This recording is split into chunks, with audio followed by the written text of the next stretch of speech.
People who watch my content, hello there. A few weeks ago, I quit decaling. Here's why. So for those of you who don't know what AV figures are or what decaling even is, it's a way of making custom cool clones like Captain Von, Commander Cody, all these amazing cool clones that are just something that LEGO does not make. Why? Who knows? But that's not important right now. Today we're getting into why I quit decaling. Now people always tell me that, oh, decaling's so much cheaper than, going out and buying a figure online that's like $15. Well, for a 212 Trooper, it's around $15 to buy one of those old figures. But that's not the point here. Decaling is still expensive. You have to buy a helmet, which will cost you around $3 to $4, depending on where you get it from. You have to buy the body, which is $4, like the body, legs, like that whole combination sell for like $4. You can buy that at Jonak Toys and stuff like that. But you also gotta buy the decals. Now, depending on where you get them from, they can be very expensive or very cheap. And most times they're pretty cheap. They're not too expensive. They're around the range of $2 or maybe $1.50, but those aren't that expensive. So right now we're up to about, let's say, $10 in things you need for your figure. And right at that moment, you're already about like 2/3 of the price of a regular 212 Trooper just by buying that stuff alone. Now you gotta pay for shipping, which is going to add probably another $4 to that, so then you're at $14.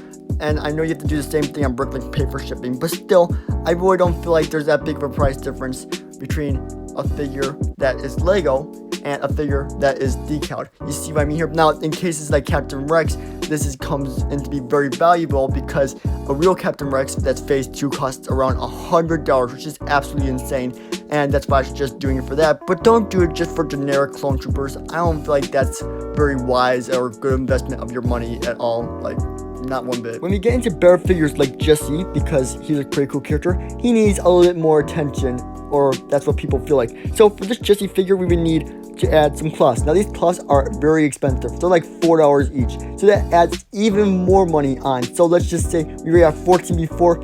It's another $4. That's $18 now. Then they're going to have you have 2 guns for him, which are 2 pistols, and those 2 pistols will cost you another $2, $1 each. So now we're at $20. This is getting insane here for one minifigure.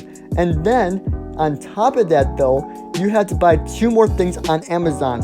You have to buy a drill, because if you want to have someone like Captain Rex who has an antenna on the side of his head, you gotta drill that out yourself, which is very hard, just saying from personal experience. It's very hard to do that. And then on top of that, you gotta buy a can of Rustoleum, which is actually about like $8, and I think it should last you around 20 sprays. I don't know, I've never done that many decal sprays before. I've actually only done like 2 figures, but I think it would last you about 20 sprays, but still, even more money. But you get the point. Decals are expensive, and they're not as cheap as some people like to say. Cough, cough, Republic does cough, cough, Lego Brick Builder. Anyways, yeah, those videos are not really great for that kind of stuff. I'll get into that in another video though.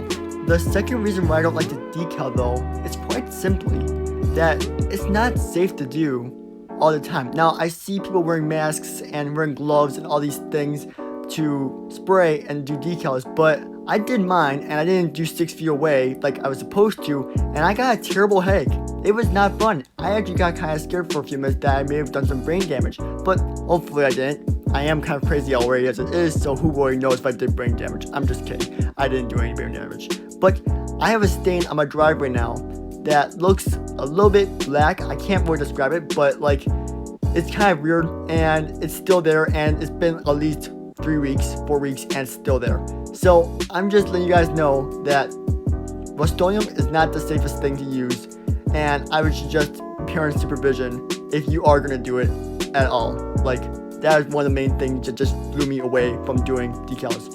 So that's all for my video on decals. Yeah, just be careful when doing decals. That's all I gotta say, especially when spraying, because that's not good. Like, all those side effects. I know there's a slim chance of it actually happening, but like, it was not fun when I did it. I got a terrible headache, and it was not great. So yeah, anyways, thank you for watching this video.